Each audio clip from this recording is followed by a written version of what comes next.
Ayan, mga kaprinting, welcome sa Bentech. Magbibigay lang ako ng idea tungkol dito sa cutter platter. Kapag tumatagal na yung ating cutter platter, minsan mahirap na yan mag-print and cut at accurate yung kanyang cutting, no? So halimbawa, yung ganyan, no? Ang laki na ng mga diferensya. So gumagawa tayo dyan ng bleeding. Pero minsan halos ganito na, no? Ayan, no, hindi na pantay halos. So ang nangyayari dyan, napupudpud yung roller. Ang mahirap dito, pag napudpud yung nasa baba, no, yung magaspang na bakal. Bali, no, Cameo 3 to. Nagagamit ko pa naman siya. Minsan ang problema, ito pang ano, itong LCD, hindi yan nagre-response. Yan pa yung isang problema nitong ano, Cameo ko. Pero nabawi ko naman siya, almost 8 years na ata to, or 9 years itong aking Cameo Silhouette. Tsaka kita nyo naman yung itsura nya, no? Yan. Sayang, no? Di ko masyadong naalagaan yung ano. So bali napapakinabangan ko pa rin naman siya, no? Ganito lang yung ano ko, no? Puro mga plain lang, no? Car sticker tulad ng ganyan, tsaka yung heat transfer vinyl pwede pa yan. Ito car sticker to, tapos ang magiging end product nya, no, yung mga ganito lang nun sa ano, yan, car sticker yan. Bali dalawang patong to, no, isang spectrum tsaka isang black na car sticker. Pero yung ganito, may ano na yun, no? Malabo na to. Tulad nito, kinakamay ko na lang to. Yan. Kinakamay ko na lang. Ayan. Pero ito, computer cut pa, no? Kasi wala naman siyang ano eh, tatamaan na design. Kaya pwede pa siya na gamitan ng computer cut. Yun lang, no? So kung meron kayong ganito, ang tip ko lang sa inyo, pag nilinis nyo to, wag nyo masyadong kukod-kudin, no? Kasi minsan yung residue ng sticker, wag nyo kukod-kudin to, no? Kasi to pag napudpud yung bakal dyan sa ano, mahirap siyang palitan. Ang napapalitan lang ito. Ang nagiging problema nito, kaya nilagyan ko ng sticker dito, kasi pag katagalan yan, gumagalaw tong roller. So bali gumagalaw din yung sticker na kinakat, kaya hindi siya nagiging accurate. Yan. Buti nga ay gumagana pa, no, 9 years. Tsaka hindi ko rin siya napalitan.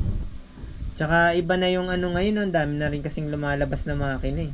Tsaka ang layo nung ano eh, nung 2010. Maganda pa yung ano, maganda pa yung pasok ng mga sticker. Tsaka habang tumatagal yung panahon, yung napansin ko, pababa ng pababa yung pricing. Samantalang yung makina, pataas ng pataas ang presyo. Yung mga 2010, 2011, 2013, 2015, 16, ang Cameo Silhouette nasa mga 13,000 to 14,000 lang. Yung ganitong 12 inches. Samantalang ngayon nakikita ko parang almost ano eh, parang kulang-kulang 20 na, no? Iba pa nga 20k, no? Cameo Silhouette. Yung mga time na yon, meron ka ng 24 inches pag ganun yung price. Pero ngayon, meron kang mga 20k, 12 inches lang yung lapad na mabibili mo. Samantalang dati, meron ka ng 24 inches. Yan. Pero may mga lumabas naman na version na ano yung Lolit, no, mas mura. Nung lumabas yun, napakamura ng price nun. Pero parang tingin ko ngayon eh, parang nagmahal na rin siya, no? Parang nagmahal na rin siya. Pero mas mahal pa rin yung Cameo. Yan. Saka hindi na ganun kalakas, no? Tapos meron pang technology na ano, UV-DTF sticker, no? Kaya lang napansin ko lang sa UV-DTF sticker, di siya pwedeng pang matagalan sa ano, outdoor. na nakakalas din siya. Tsaka mabilis siyang lumutong agad sa mga windshield, no, pang sasakyan. Tingin ko pwede yun mga indoor, no, pag matagalan sa pwede rin outdoor, pero tingin ko mas magandang siyang idikit sa mga plastic. Hindi tulad ng mga glass na pag nainitan ng araw talagang sobrang umiinit. Para sa akin, mas matibay pa rin talaga yung mga car sticker na mga plain, no, tulad yung Makal, no, meron ding Quap, no, meron ding Premical. Mas matibay pa rin yung mga car sticker, no, yung mga single color na yung mga may kulay na talaga na sticker. Kaya lang syempre pag ganyan na ang sticker, limited lang sa design. Hindi tulad kasi ng mga print na sticker, any design na pwede mong gawin, any color. Pero sa car sticker, talagang single color lang. Halimbawa, blue, red, yellow, white. Bali, pagpapatong-patungin mo na lang kung kailangan mo ng multicolor. Tsaka mas kumakapal din ang sticker pag nagmo-multi-layer ka. Tulad nito, 2 patong na to. Pero para sa akin, mas matibay pa rin talaga to kesa yung mga print and cut, no. Mas tatagal yung mga car sticker, no, lalo na sa sasakyan. Halos tumatagal ng taon. Yan. Yun lang yung idea, no. Sa mga bago, no, kailangan talaga maglaan kayo ng pera para mag-upgrade ng makina, kasi may iwan kayo. Tulad nun sa akin, halos ang tagal ko nagsimula, pero pag tinignan nyo yung gamit ko, no, parang iwan na iwan din ako, no. Hindi kasi ako masyadong nag-invest ng sa mga gamit. Tulad yan, puro desktop printer pa rin, no. Pagpasensyaan nyo na yung talagang magulo. May balak ako dyan, kaya lang wala pa talaga akong budget para mapaayos ko to. So ayun nga, hanggat maaari magtabi kayo para makapag-invest kayo ng bagong gamit at maka-compete kayo sa market, kasi ang labanan ngayon ay pababaan, no. Pababaan.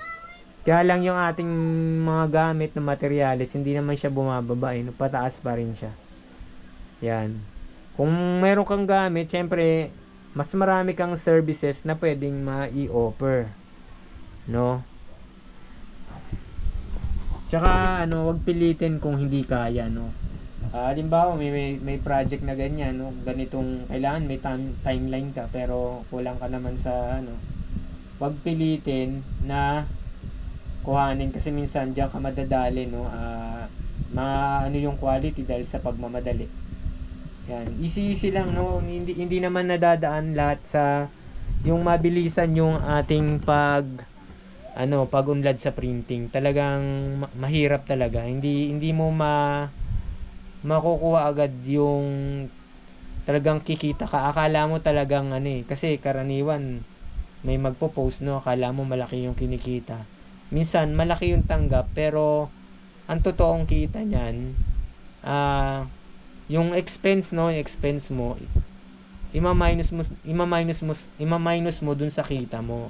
Kung ang baba ng presyo mo, ang laki ng expense mo, materialis mo, wala rin, no. Kahit malaki pa yung job mo, tas maliit ang kita mo, bali wala din. Mas okay pa na katamtaman lang, o medyo maliit, katamtaman lang, pero okay naman yung presyo, tsaka hindi ka pressure.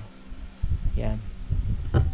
So ayan, yun lang po mga ka-printing, no. Hindi tayo kasi makapag-upload ng video, nabibisi ako dito sa sa anak ko, no, hatid sundo ko sa school. Parang nangyayari, sinisingit ko na lang. Buti kahit papaano kumikita tayo dito sa Shopee at YouTube. Yan, maraming salamat. Hanggang sa muli, wag nating kakalimutan mag-subscribe. Pagpasensyaan nyo na yung ko, talagang hindi ako nakakapaglinis.